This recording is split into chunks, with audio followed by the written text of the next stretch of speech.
వ్యక్తులు, రకరకాల నాగరికతలు.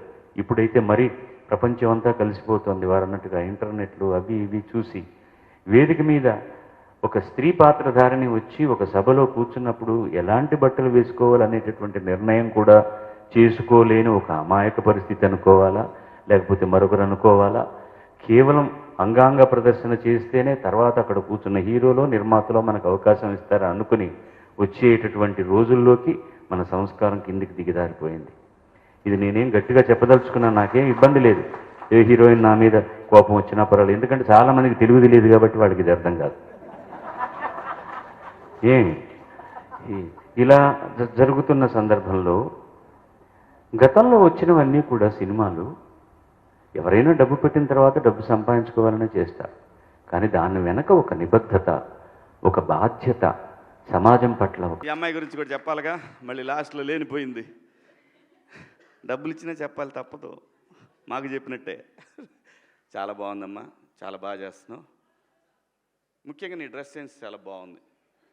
దయచేసి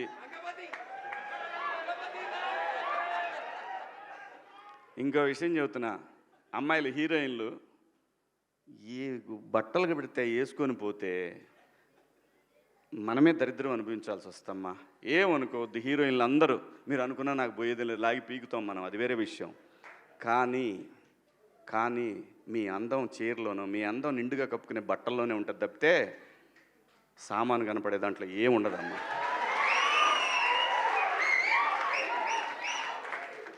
అవి వేసుకున్నంత మాత్రాన చాలామంది చూసినప్పుడు నవ్వుతూ అంటారు, కానీ దేద్రమ్ముండ ఎలాంటి బట్టలు ఎందుకు వేసుకుని కాస్త మంచి వేసుకోవచ్చుగా, బాగుంటావు కదా అనాలనిపిస్తుంది. లోపల అనలేము. అంటే మళ్ళీ స్త్రీ స్వాతంత్రం లేదా స్వేచ్ఛ లేదు. స్త్రీ అంటే ప్రకృతి, ఎంత అందంగా ఉంటే అంత గౌరవం పెరిగిద్ది. ఈ ప్రకృతి అద్భుతంగా ఉంటుంది. అలాగే స్త్రీ, మా అమ్మ చక్కగా ఎప్పటికీ గుండెల్లో కనపడతా ఉంటుంది. ఒక సావిత్రమ్మ కానీ, ఒక సౌందర్య కానీ. అలాగే ఈ జనరేషన్లో ఇంకా చాలామంది, రష్మిక, చాలామంది అమ్మాయిలు ఉన్నారు. వీళ్ళందరూ ఇంపాక్ట్ క్రియేట్ చేశారు కాబట్టి అమ్మటే చెప్పగలుగుతున్నాం. గ్లామర్ అనేది ఒక దశ వరకే ఉండాలా, ఇంతవరకు ఉంటే పర్లా, అది ఇక్కడికి రాకూడదు.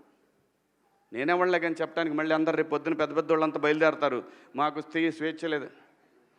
స్వేచ్ఛ అనేది అదృష్టం. ఆ స్వేచ్ఛని కోల్పోవద్దు. మన గౌరవం ఎప్పుడు పెరుగుద్దంటే మన వేష భాషల నుంచే మన గౌరవం పెరిగిద్ది. అందులో ప్రపంచ వేదికల మీదైనా సరే చీర కట్టుకున్న వాళ్ళకే విశ్వసుందర కిరీటాలు వచ్చినాయి. Thank you so much.